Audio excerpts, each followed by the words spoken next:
In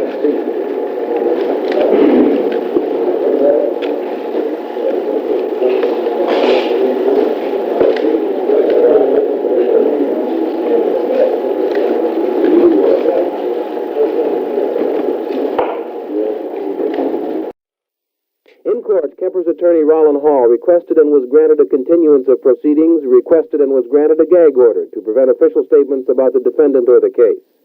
Kemper is accused of killing Mary Ann Pesky and Anita Lucchesa, Fresno State College co-eds, last seen hitchhiking from Berkeley to Stanford.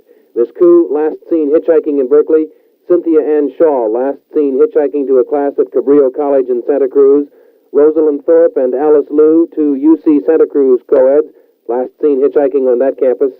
His mother, Mrs. Clarnell Strandberg, and her friend, Sarah Taylor Hallett. He is being held without bail.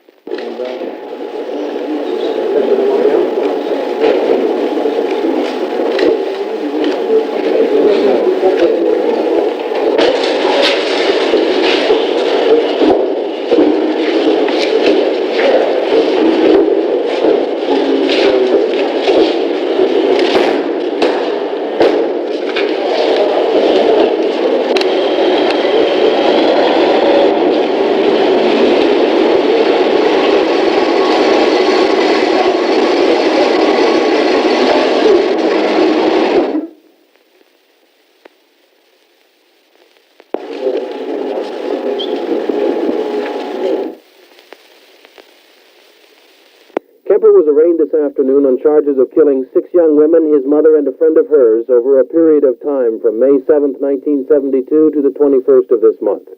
All the victims except one, the woman friend of his mother, were dismembered. All the young women, 5 college co-eds and 15-year-old Aiko Koo of Berkeley, were last seen hitchhiking. 2 days after the death of Miss Koo, September 14, 1972, Kemper went to Fresno and was examined by 2 psychiatrists in his bid to have his juvenile record sealed. They reported him not a danger to society. One said he was in excellent psychiatric health. This information came from Santa Cruz County District Attorney Peter Chang, who talked to reporters an hour or so before Kemper's arraignment and was asked what motive he ascribed to Kemper.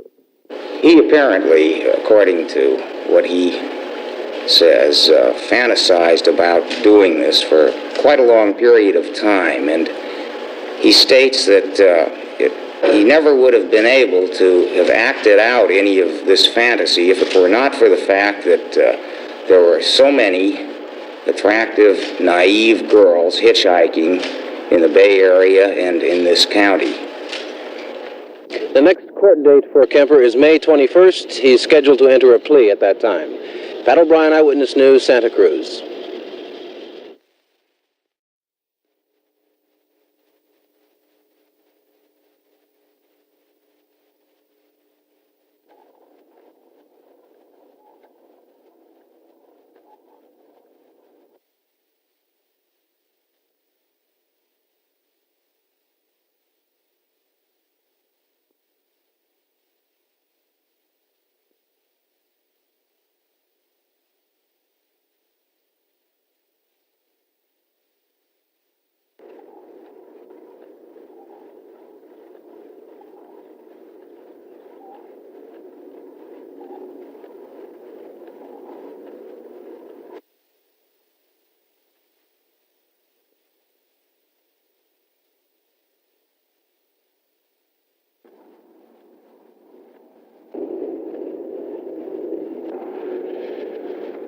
This department is investigating.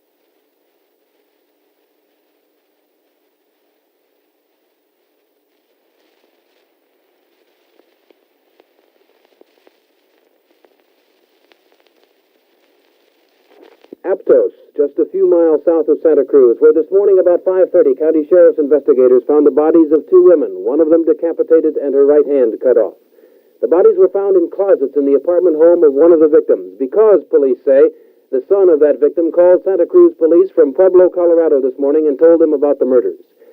At the sheriff's office in downtown Santa Cruz, Sheriff Douglas James said that call came from 24-year-old Edmund Emil Kemper, who lived at the address where the murder victims were discovered, and that Kemper was arrested in a Pueblo phone booth. The only identification of the victims released by authorities through most of the day was that one woman was Kemper's mother, the second a friend of hers. The wire services are quoting Pueblo police as saying that Kemper tells them he killed 6 college co-eds in the Santa Cruz area. Sheriff James believes the women were murdered sometime over Easter weekend. They were the 17th and 18th murders in this county this year. Pat O'Brien, Eyewitness News in Aptos, just south of Santa Cruz.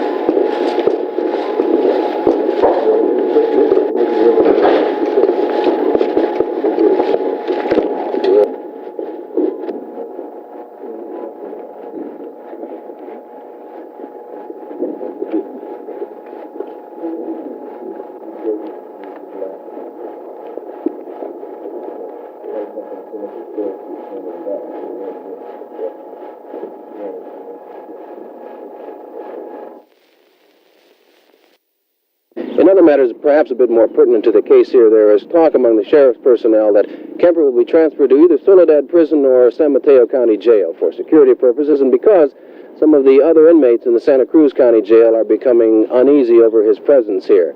His attorney Jackson said he would protest such a move because of the time delay involved. In any event, Kemper is due back in court here June 6th. Pat O'Brien, Eyewitness News, Santa Cruz.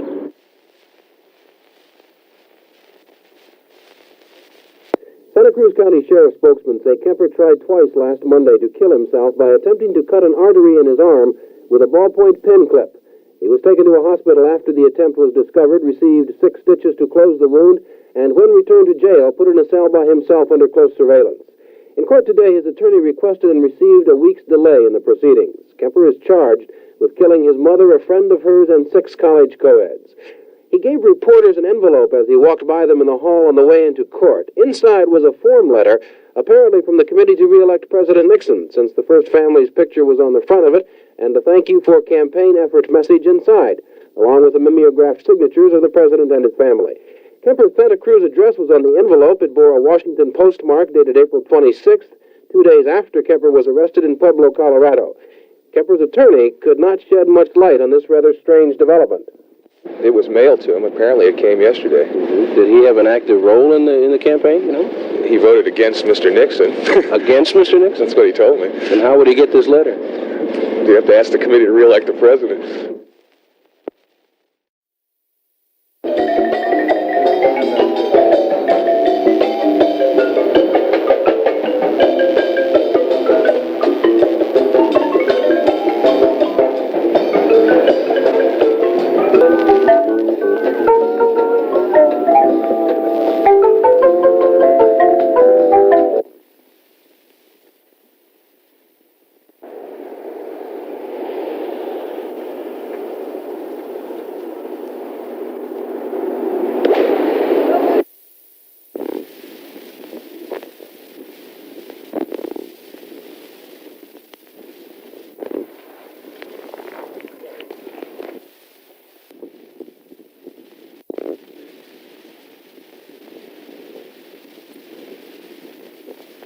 Oh, he was kind of an odd man, and he didn't say much. He seemed like kind of a mama's boy. I always was kind of afraid of him, actually. He scared me a lot, and I heard him and his mother argue quite a bit, all the time.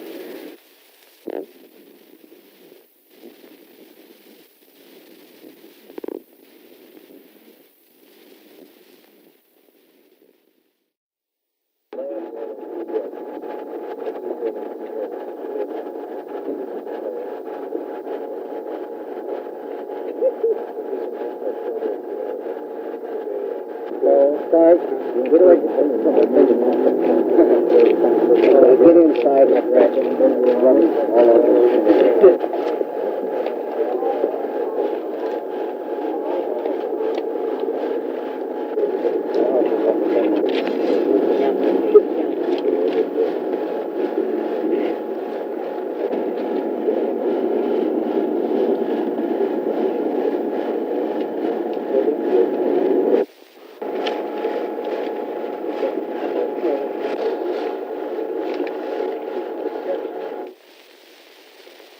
The head of one of the half-dozen murdered or missing co-eds in the Santa Cruz area was found at the bottom of one of these canyons last August. and there has been a deluge of statements attributed to Kemper coming out of Pueblo about the co-ed murder cases. Sheriff's investigators said today he would be taken here for searching purposes if he confirms those statements when he arrives at the jail in this county. Pat O'Brien, Eyewitness News, near Santa Cruz. The focus of attention today was on two automobiles, those belonging to the suspect and to his mother, one of the women he is accused of murdering over the Easter weekend. The cars were sealed and towed into a Santa Cruz garage after discovery of the bodies of Mrs. Clara Strandberg and Mrs. Sarah Taylor in Mrs. Strandberg's Aptos apartment 3 days ago. The same day Kemper was arrested in a Pueblo, Colorado phone booth. With experts from the San Mateo County Sheriff's Department assisting, investigators went over both vehicles this morning quite thoroughly. First photographing what they saw, then with rubber-gloved hands taking it out of the car, putting it in a labeled sack, and re-recording each item on a list being compiled. Of course, there was the dusting for fingerprints, too, and if anything they considered significant in their investigation was noted or found, they would not say so at this time. Thursday, a human skull was dug out of the backyard of that Aptos apartment where Kemper and his mother, Mrs. Strandberg, lived. Today, the Sheriff's Department here said identification by the county pathologist would probably not come before next Monday. There is a strong possibility Kemper will be brought up to this general area of the Santa Cruz Mountains sometime this weekend.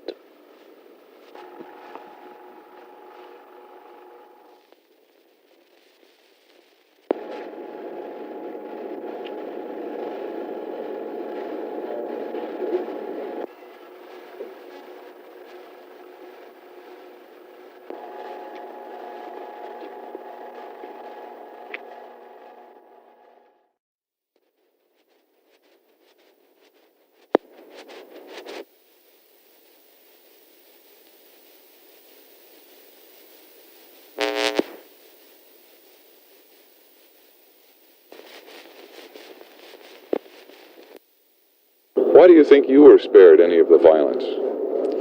Well, I believe it was the grotto we built her while he was living here.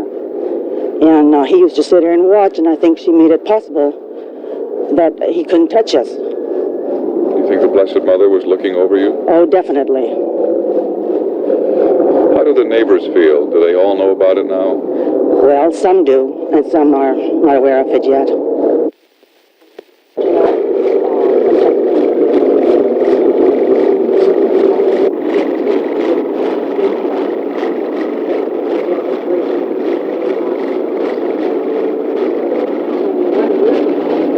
He was a nice guy, this 24-year-old giant. Edmund Kemper never bothered his neighbors on this Alameda street, paid his rent, and went his own way. Except for his 6'9", 280-pound frame, he could have gone unnoticed. He was an average person. He blended in with everybody. I mean, he talked a lot. When we had a barbecue down here in the backyard last July, but the only time he didn't talk too much is when, like, if I'd meet him in the garage by myself, or he was coming in and I was going out, or the other way around, all he would say is hi, and that was it. But if you tried to start a conversation with him, it was kind of useless. You know, he never really volunteered anything. So. How do you feel now that you found out he was a neighbor? Scared still, because he really was a neighbor. I lived right next door in the next apartment next to him. And just gives me the creeps is kind of an understatement. Kemper lived here last year, but it is now that the aftershocks are setting in, and the Binns family will continue to rely on the Blessed Mother for protection. Peter Burns, Eyewitness News in Alameda. This is a day of waiting in Santa Cruz. Residents are watching carefully as sheriff's investigators and District Attorney Peter Chang begin to build a case against Edward Kemper III. Chang's office is in this building, but today he's in Colorado talking to Kemper, the man who is supposed to have told Pueblo police that he had killed his mother and another woman in a duplex in the Santa Cruz community of Aptos Seacliff. Apparently, Kemper also told Pueblo police that he had previously killed 6 college girls in the Santa Cruz area. Those murders had been part of a series that had led Santa Cruz County residents to fear their county was becoming some kind of murder capital. Herbert Mullen was charged with 10 murders earlier this year. He's awaiting trial. The Kerner confession, if it is indeed that, would go far toward solving the rest in the unsolved string. Of course, it's a long way from here to conviction, but even at this point, some interesting questions can be raised. When he was 15 years old, Edward Kemper was arrested, charged, and convicted with murdering his grandparents. He had been treated for mental illness, yet he was able to purchase a .44 Magnum handgun, one of the most powerful ever made. Do the gun laws that made that purchase possible need review? And what about the decision to parole Kemper in 1970? Did psychiatric evaluation play a role in that release? Kemper has not been tried and found guilty of anything, but if he is, the system itself may stand convicted, found guilty of having failed to protect society, and even of having failed to protect Kemper from himself. Kemper is already on his way back from Colorado. He's due to arrive here on Friday when further questioning will take place. But there's some question with his history of mental illness that he'll ever stand trial. If there is a trial, it will take place here in this courthouse in Santa Cruz. Bill Hillman, Eyewitness News, at the Santa Cruz County Courthouse. District Attorney Peter Chang was back in Santa Cruz today after talking to 6'9" giant Edmund Kemper in a Pueblo, Colorado jail. But Chang was giving out very little information about Kemper. There are persistent reports that more grisly finds are going to be made. But at the District Attorney's office and the Sheriff's office, nobody's talking. Jack Bates reporting in Aptos.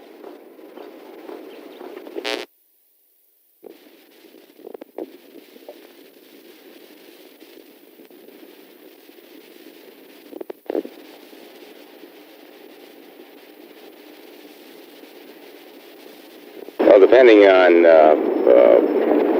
weather and what routes they may take, he'll be back anytime between Friday and Monday, and we intend Monday to take him to court and arraign him for the two murders, the one count for murdering his mother and the second count for the murder of her friend.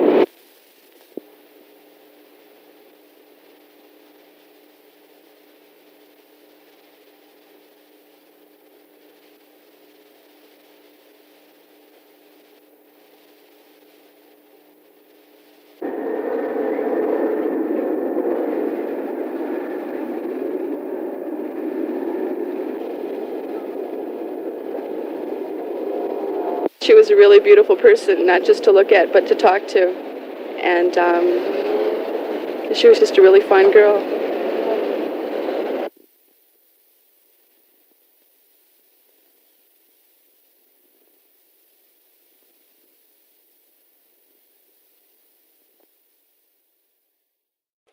There is the possibility, according to County Sheriff Douglas James, that other bodies may be in the hills around Santa Cruz, hills so thickly forested that they preclude a detailed or exhaustive search to test that possibility. It was near here last weekend that the bodies of 4 young men were found. 25-year-old Herbert Mullen has been accused of those murders and 6 others. At the county office building today, District Attorney Peter Chang said he would seek grand jury indictments against Mullen and, when prodded by reporters, expressed his view about the onslaught of murder in his county. I think our whole drug way of life and the fact that there's so many people on welfare and they come down here, anybody can get welfare, anybody can go out in the hills and do their own thing. Our whole way of life and the responsibilities that we ask of individuals is ridiculous. Are the people in the county afraid at the moment? I don't know. There's been no expression of that to your office? I don't think there's the kind of fear that pervaded this county after the Yodas were murdered. Why not? What would be different? Well, you had a lot of things in the Yoda case. You had that note that promised revenge on all people who had big houses. You just had a lot of bizarre, very bizarre things in that case that are not present here.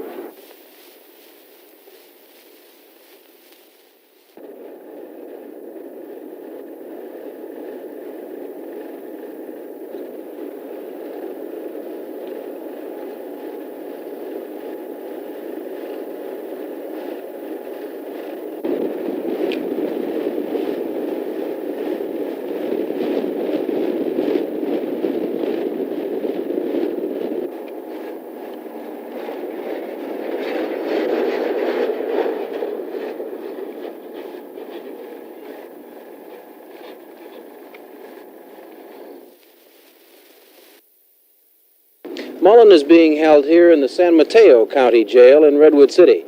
District Attorney Chang calls the Santa Cruz County Jail one of the most antiquated in the state, and for security reasons, Mullen is being held here. Pat O'Brien, Eyewitness News, Redwood City. The bodies were discovered last week on Eden Canyon Road, east of Castro Valley. Both were found lying just over the side of the road near a water heater someone had discarded there. Alameda County Sheriff's investigators combed the area Friday, searching for any possible clue that might be found. Both girls had been decapitated, and the hands from one body had been cut off. Alice Liu and Rosalind Thorpe were last seen February 5th. Miss Thorpe while hitchhiking from campus, Miss Liu at the university library. Strict procedures have been requested of the student body by the school's administration here in Santa Cruz, for in addition to the disappearance, now murder, of Miss Liu and Miss Thorpe, 9 co-eds from this campus have reported being raped by a man who picked them up while they were hitchhiking. A co-ed from another area college is missing, and since last August, the bodies or remains of bodies of 3 other co-eds, 2 from Cabrillo College, 1 from Fresno State, have been found in the Santa Cruz area.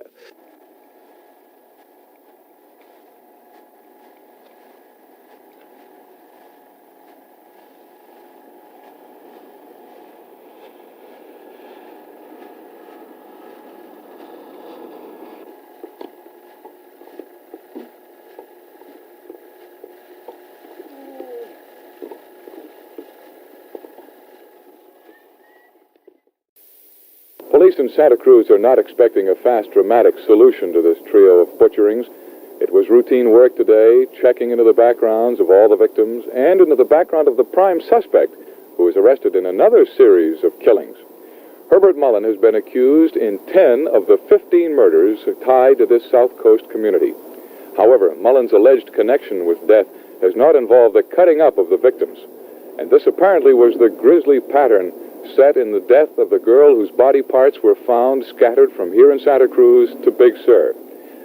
And an even more horrible possibility has come to light with the findings of the 2 girls in Castro Valley. All the blood was pumped from their bodies, indicating that they may have been butchered while they were still alive. Peter Burns, Eyewitness News, Santa Cruz.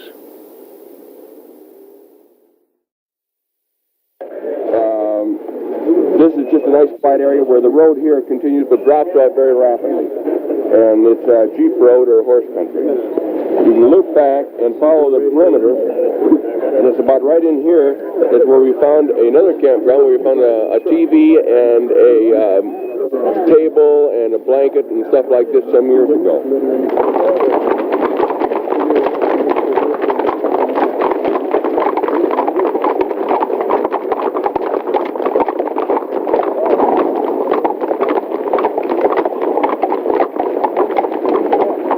How do you conduct a search such as this? You just fan out and sweep through the woods? Break off in teams by pairs and reasonably stay together within visual contact, and then make a sweep through one area and come back and start on the next area. Do you have any idea how large the area to be searched is?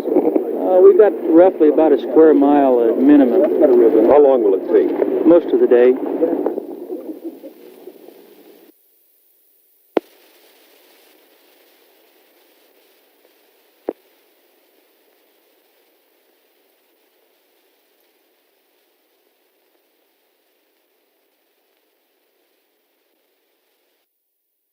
You make a sharp left and go down the hill. It goes around. You listen to Salome. From where the other boys are, so you'll need to spread out in there to cover the flatland. But then... In my bags, I guess this will fit. All right, you know what you can do is give it to Genovese then. This one goes to Squires. So when you call me, just call me command post and use your number.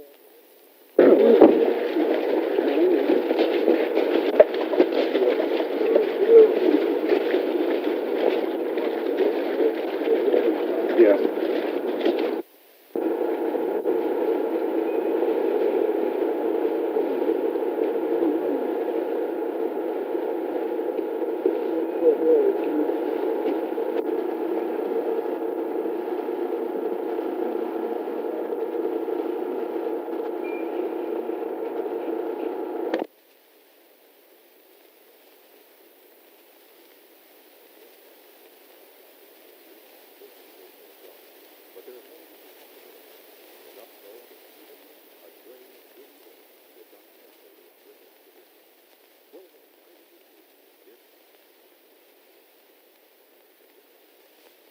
This spot is just a stone's throw from the Santa Cruz campus of the University of California. These redwood forests sweep up over a ridge and then down to the town of Felton. It's not far from here that just a week ago today, 4 more bodies were discovered in a connected series of murders that now numbers at least 10. There is a theory that the thickly wooded hillsides here may be hiding other bodies. It is known that there are campsites and perhaps even rude cabins in this virtual wilderness, part of which, ironically, is known as the Garden of Eden. The only way to find out whether more murders are hidden here is to go in and look. For that purpose, 13 members of the Santa Cruz Sheriff's Posse have assembled here this morning to conduct a massive search. A Sheriff's Explorer group affiliated with the Boy Scouts is assisting in the Santa Cruz search. The boys now have with them for the first time newly acquired radios designed for just this use. 25-year-old Herbert Mullen has been charged with 10 of the Santa Cruz murders. The house in which he lived until 3 weeks ago is just a few minutes' walk from here. There are also a number of unsolved murders in this area. 4 of these victims were co-eds from nearby UC. At least 2 other young women are missing and feared dead. There is not really a high expectation that bodies will be found today by these searchers. Most people think not. But there is always the possibility, enough so that even a gray and gloomy day has not canceled this grim expedition. And there is a better chance that helpful clues will be turned up, which will bear on the murders which have kept Santa Cruz on edge. Bill Hillman, Eyewitness News, near Santa Cruz. District Attorney Peter Chang has just returned from Pueblo where he interviewed Kemper. Chang says Kemper will be arraigned on 2 first-degree murder charges next Monday, but he cannot say yet whether Kemper is connected with the murders of 6 Santa Cruz area college co-eds. An investigation is underway to see to what extent Kemper is related to those killings. You talked to him in Colorado, Mr. Chang. How did he appear? How did he strike you? What was his demeanor? He was extremely affable, cooperative, and articulate and intelligent.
Carla Gervasoni lives right above this duplex. She said deputies came and started digging about 10 this morning. And she recalled some of her impressions about 24-year-old Edmund Emil Kemper, the man accused of murdering his mother and her friend. He was too quiet sometimes, and he was always taking things, back and forth. Guns. He had guns that I saw. I guess that's why I thought he was strange. They scared me.